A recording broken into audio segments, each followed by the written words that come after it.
इंद्रायणीचं पसायदान. 20 मार्च. कवित मेल्या ओल्या कविता. लेखक डॉक्टर संतोष मोतीराम मुळावकर. अभिवाचक अनुपमा मोटेगावकर. युगप्रवर्तक कवी बाळकृष्ण सीताराम मर्ढेकर यांचा आज स्मृतिदिन. 20 मार्च 1956ला ते गेले. पण त्यांची कविता केवळ त्यांच्या जन्मदिनापुरती किंवा स्मृतिदिनापुरती अभ्यासली जात नाही. मर्ढेकरांच्या कवितेचं आयुष्य फार मोठं आहे. त्यांच्या कवितेचं आयुष्य मोजायला कविता संग्रहाच्या आवृत्तीचं परिमाण ठिटं पडतं. त्यांची कविता हा नेहमीचा अभ्यास विषय व चिंतन विषय आहे. तरीही त्यांच्या कवितेच्या संदर्भात एक महत्त्वपूर्ण प्रश्न निर्माण होतो, तो असा: युगप्रवर्तनाचं क्रेडिट मर्ढेकरांच्या कवितेला त्या काळात मिळून गेलं. आज हे ह्या काळात शक्य झालं असतं का? मर्ढेकरांचा काळ वैफल्याचा होता, तर आजचा काळ इतरांना वैफल्यग्रस्त करणाऱ्यांचा आहे. त्या काळात राखेतून फिनिक्स पक्षी निर्माण व्हायचे. आजच्या काळात फिनिक्सची राख केली जाते. आज मर्ढेकर असते तर साहित्याच्या क्षेत्रातले गट तट गट तटांनी एकमेकांवर फेकलेले अनुल्लेखनाचं अस्त्र यांचे दुष्परिणामही मर्ढेकरांच्या कवितेच्या वाट्याला आले असते. तरीही मर्ढेकरांचं कवितेतलं युगप्रवर्तन सर्वसामान्य माणसाला भिडलं असतं. कारण प्रश्न उपस्थित करणाऱ्या बाबी सर्वसामान्य माणसाला भिडतात आणि मर्ढेकरांची कविता प्रश्न उपस्थित करणारी आहे. मर्ढेकरांच्या कवितेने माझ्याही समोर काही प्रश्न उभे केले, ते असे: पंक्चरली जरी रात्र दिव्यांनी, पंक्चरली जरी रात्र दिव्यांनी, तरी पंपतो कुणी काळोख.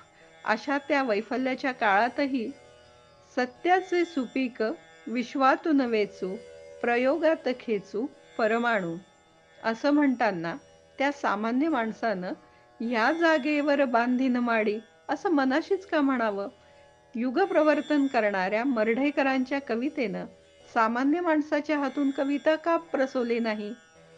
गणपतवाणी कविता लिहिताना चावायचा पेनची कांडी, म्हणायचा अन मनाशीच की ह्या कवितेवर बांधीन माडी. कवी होऊन निदान असं दिवास्वप्न पाहण्याचं धाडस त्या गणपतवाण्याला का झालं नाही?